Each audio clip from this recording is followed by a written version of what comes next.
And welcome back to Radio DMG. I'm your host, Philip Wesley, the Mile High Mouth. I'm here at Anime Land Wasabi 2012 with Katie Gray. And Katie Gray, you are a voice actress. Yep. So, just in case our listeners might not be familiar with who you are and what you do, who are you and what do you do? Well, I'm an actress as well as a musician. I do the voice of Sarah Victoria on Hellsing. And I've been doing her voice for about 9 years, we realized today. So, yeah. I'm here to enjoy the convention and do some panels and be a part of the fun.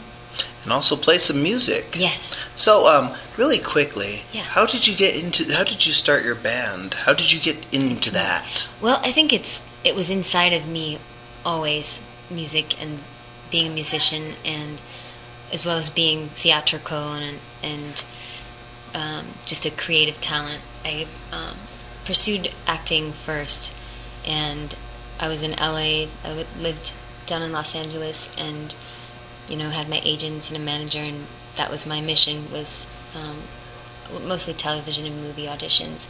And then I got a voiceover audition for this show, Hellsing, and it was my first voiceover audition, and I went in and we booked it, and I'm still doing it now. And I haven't been doing much stage performance or television and movies, but about 6 or 7 years ago I got a guitar and decided that was really something I wanted to focus passion with, was music. So I have my solo project, Katie Gray, and I also have a band. I'm in a band called Sea Stars.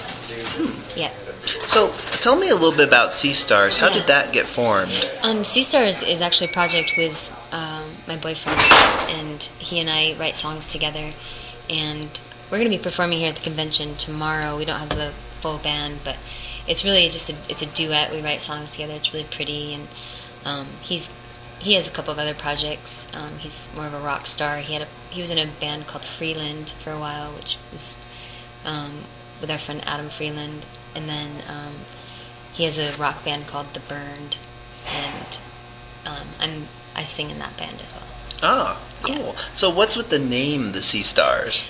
Sea Stars is kind of, for us, we wanted something that was fluid and kind of cosmic and natural, and it just, literally, like, it was right after we met and we started making music. I said, man, we should come up with a cool name for this project, like, something like Sea Stars or something. And he's like, yeah, that's a good idea, actually. That's something about that's really sweet, Sea Stars. And I was like, I'm buying the website. And we just made the name about 3 years ago, and we've just started playing out a lot more lately. But yeah, it's fun. It's a neat project. We'll have a debut EP coming out in the next 2 months, and then a full length at the end of the year. So you already have a record contract for that, or are you self-publishing? Self-publishing. Everything I've released so far has been self-published. Self-published, like Bandcamp or? I go through CD Baby, iTunes, Amazon. Everything's on iTunes. And I think nowadays with technology and you don't have to invest that much to get suitable gear to just create your own music. To rock out. Yeah, and you get Ableton, and you kind of grab the reins on something that you can work well with, whether it's Pro Tools or Ableton. And for me, I like Ableton. And I have some friends I've worked with. I have a friend, Jim, up in the Seattle area, and he has a beautiful studio, and he's helped out in both of my last independent CDs. Katie Excellent. Yeah. So, how did you meet your boyfriend? We were actually there was an independent label out of Colorado that was interested in signing me, and they said, "Oh, we'd love to sign your music. We also work with another guy. It'd be great when you two meet. I think you guys would get along really well, and in fact, we'd love to put you on his record. We need a female voice." And lo and behold, his name's Kurt Bauman, and he and I met, and we've just been together since we met. It just kind of clicked? Yeah, it did. we speak the same language in a lot of different ways, and he's going to be here tomorrow performing with me. But I think, whether it's anime or it's music or, horses or whatever it is that intrigues you, and you find someone else that can speak that same language, I think it's helpful, and it's a beautiful thing for a relationship to share that communication. And for us, we speak through sound, through music. And none of you speaks horse? Actually, we're learning horse. Learning horse? Yeah. Oh, do you own one? No. Not yet? But we actually have horses on our land. Yeah. And we're learning to communicate with horses. Of course. Through music, right? Through music, yeah. We go out there. You'll write them a song. Yeah. Well, actually, we have to make a Kickstarter promo video, and we're thinking, you might see it, but we're going to have, film the horses, be like, bah, bah, bah, bah, bah, bah, and, their mouths and their lips moving, and then we're going to do, a voiceover, hi, this is the sea stars, and blah, blah, blah, blah, blah, and, try to just, do the voiceover to the horses talking, which I think we might end up doing. So you're going to invest in some peanut butter, because Yeah. that's how they got it. Yeah. Mr. had to work with that. Yeah. Totally. So, you'll have to let us know when you're starting your Kickstarter so we can link to it. Yeah, that would be great. I definitely will. So, is this your first time at Anime Land Wasabi? This is my first time. It is. And So, I'm excited about it. What do you think of the convention so far? A little It's crazy, really, huh? Yeah, this actually is a pretty high energy convention. I mean, they're always high energy, but I've definitely been whoa, this is there's a lot going on here. It's definitely music happening, and it's this, Very loud. rave. Yeah, and I guess I've been to other conventions where you go to certain rooms or pockets, and there's a rave energy, but this is full on. The whole thing is really wild and alive. So it's cool. It's fun. What other conventions have you been to? Yeah, come on over here. I've, a lot of times when there's been conventions, I have been either on tour or I've been in a, living somewhere. I was living in England we were in England for a while, and there was a convention during then. And of course, I can't come over from England. And Seattle is one that I've been to. I love that. That was really fun. And Las Vegas. And I was going to go to Tampa, and some stuff came up, and I couldn't make it to that one. But I'm just now starting to get into the convention circuit. To tell you the truth, I was kind of intimidated by them, because they're so.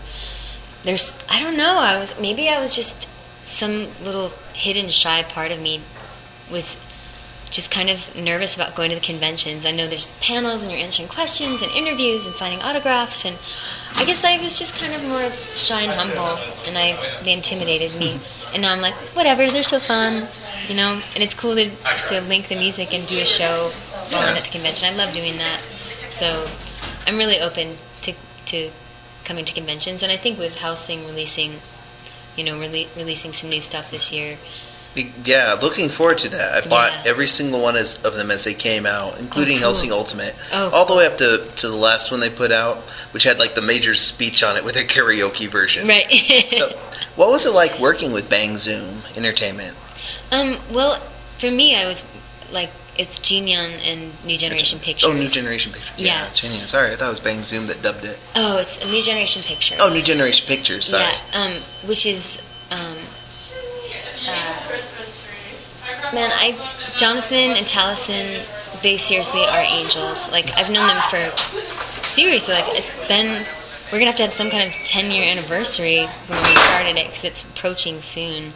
But they're just the greatest people. Jonathan is so sweet. He's just such a humble and intelligent and really wonderful being. And Taliesin is the best director I've ever worked with. He's just so. Taliesin's really good at what he does. He's really good.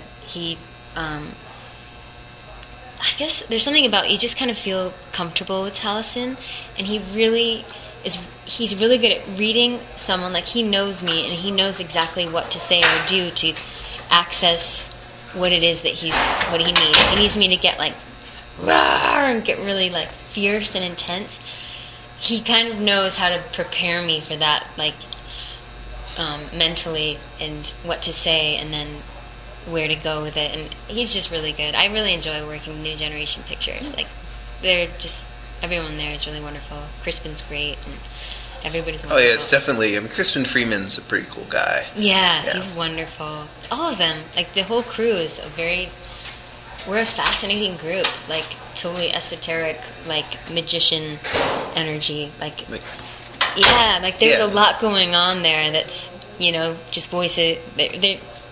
It's not just voices. You might think that it's just actors or producers or directors, but it's a neat crew of folks. They're dear friends of mine, and I'm honored to be a part of the family there. You mentioned before that you had done some stuff. You'd done some stuff with theater, right? So what did you do? Well, for me, I was in plays growing up. I loved performing. I was always an entertainer, whether it was like on a stage in front of lots of people, or it was just being joyous in the life of the party and being humorous. I've always been drawn to that theatrical way. And then when I was 18, I moved to Los Angeles to pursue acting, and I took acting coaching. Like, I was coached, and then I had an agent that was kind of my advertising model agent, and then my other agent did voiceover and acting, and then I had a manager for a little while, and just auditioned like crazy, booked like tiny little parts on television. I was I was on Buffy the Vampire one time, and I had this like 5 and under, where you have like 5 lines or less, and I was on the last episode called Chosen, and I was the Indian girl, because I'm half Indian. You guys can't see, but I'm... Yeah. Yeah. Well, and it's also winter, so I'm lighter. But, little bit parts. I was a background atmosphere on Friends for a couple of years. On Friends? Mm-hmm. I have never seen a complete episode of that show. That's probably, not a bad thing. It actually, everyone that works on set is wonderful, and I really enjoyed working on Friends, and the people there are wonderful. I don't watch much TV, but, and Sabrina the Teenage Witch, I worked on that show for a while. And, I was Roxy, Soleil Moon Frye, I was her stand-in double. Really? Oh. Yep.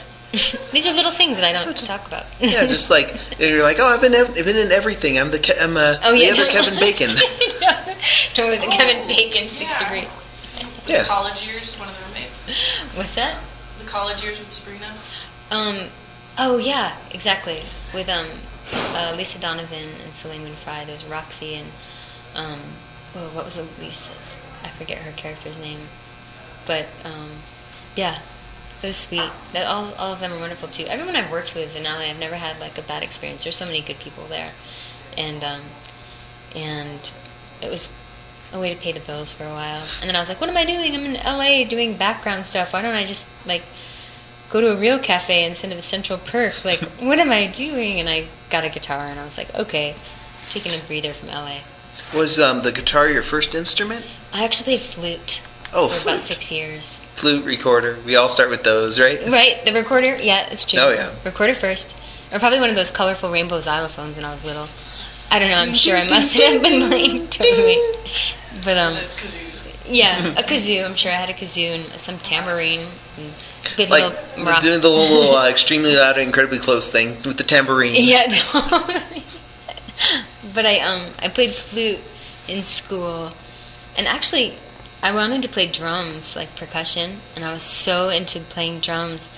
And, it's so funny. I look back and I'm like, oh man, what was my deal? But I was in 5th grade, and I had to walk home from school, and the drum kit was so heavy. It was like this huge black, like it was 1,000,000 pounds, and I had to like drag that thing home every day.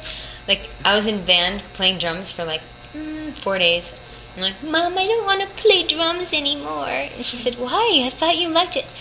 They're too heavy. And she's like, well, what do you want to play? And I'm like, something light. And she said, you're going to choose an instrument because it's light? And I said, yeah. What's the lightest instrument? And she's like, well, probably a flute. I'm like, I'll be a flute player. So I chose the flute because it was light. Not the cowbell or anything. You get a triangle. Ding, ding, ding. I know, but I had to walk home with my instrument, so I just wanted the lightest instrument so that my walk home was easier.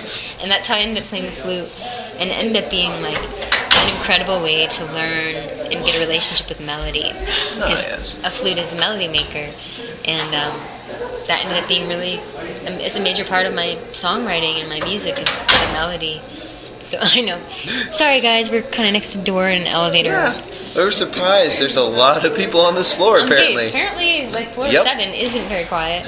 Nope. Oh well, should have gone to 11. Oh well. Or 12.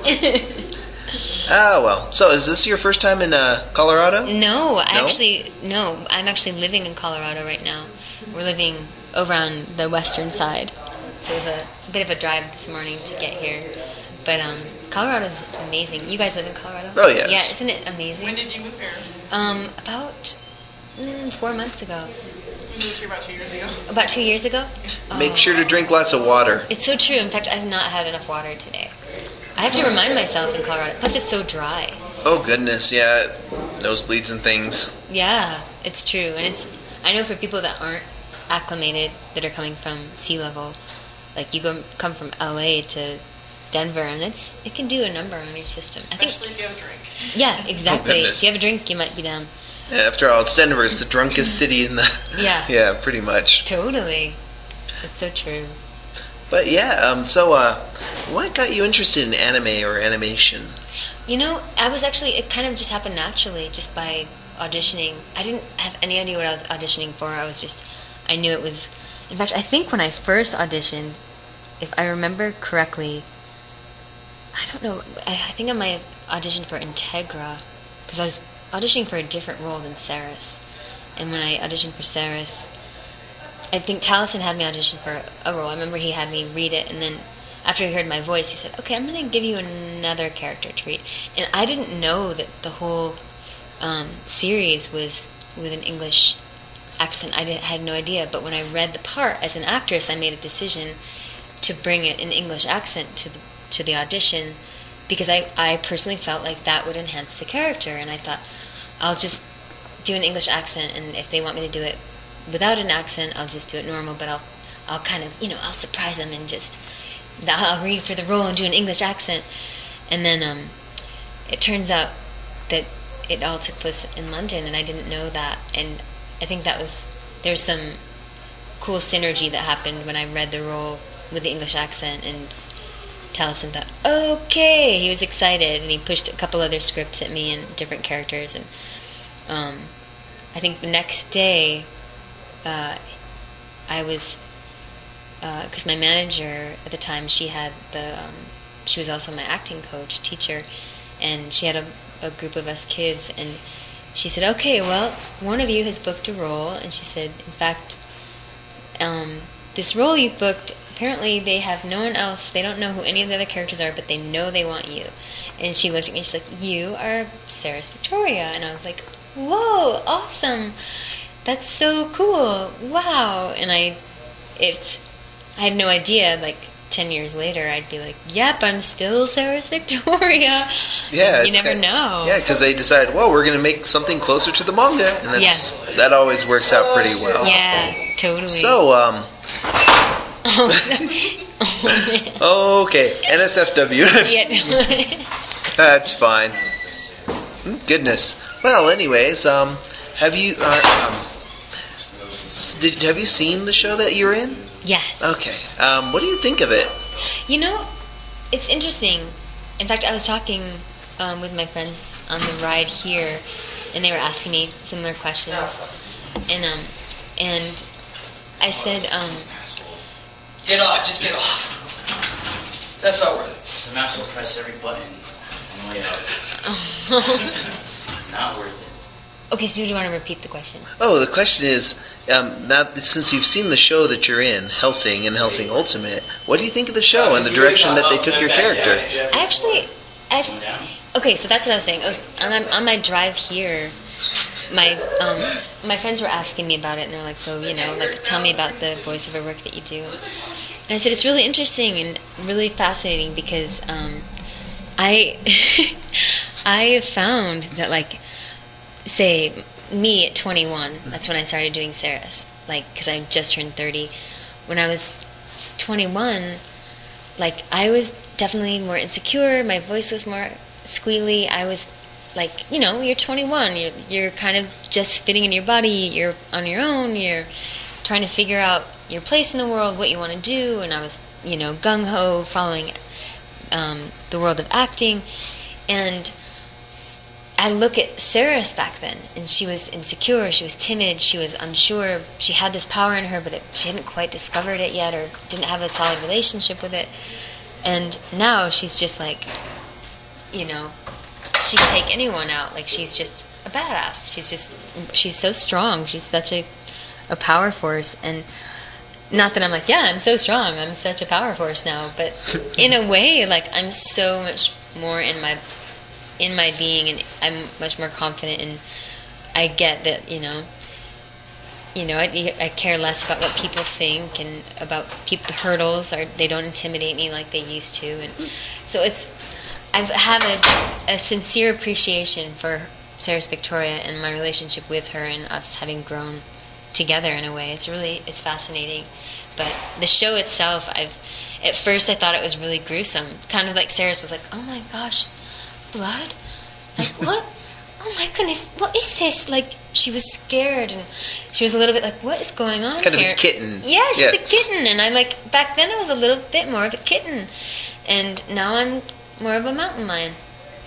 And I think with her too, I just appreciate, also, like, I don't take it all as serious as I used to, so I just have more fun with it now. Well, for our last question Sure. for the evening, actually, this is one that we've asked other people. Here at these conventions, you've noticed there's that rave-like energy. Yeah. People are out and about, social, very, kind of in people's faces, I guess you could say, but very, very open, not shy. Sure, yeah. And since you said that you kind of grew up with your character a bit and gotten over that shyness and stuff, what type of hints or tips could you give our audience about getting over that shyness level, taking that rave-like energy from the conventions and such, and applying it to your normal everyday life? I think it's complex, and yet it's really simple. At a convention, there's not judgment. People can come as they are. They can dress up any way that they want. They can be any character. They can have any persona, anything, and they're accepted. They're in an environment where it's not only accepted but encouraged. And the reality is, you can wear whatever you want. You can say whatever you want. You can be any character. And in the waking world, in the real world, like, it's only in our minds. It's only that fear or that thinking that we have to be a certain shape or a certain person that will be accepted. Really, like, you can be whoever you want to be outside of a convention, and you're accepted. You just have to accept yourself and say, that's enough for me, It's kind of like, just be yourself and just go with it. Yeah, and if it's not yourself, if you just want to be a different character and that feels like yourself that day, do it. Like, whatever feels right, and just, like, having confidence in, and I guess just believing in what your own truth is, and not listening to what others think, or not being afraid or holding back because of a fear that you won't be accepted or something, Yeah. Thank you so much for the interview today, and even though it was taking place in Grand Central Station, but yes, this has been Philip Wesley, the Mile High Mouth, with Radio DMG, and my guest has been Katie Gray. And good night. Say good night. Good night.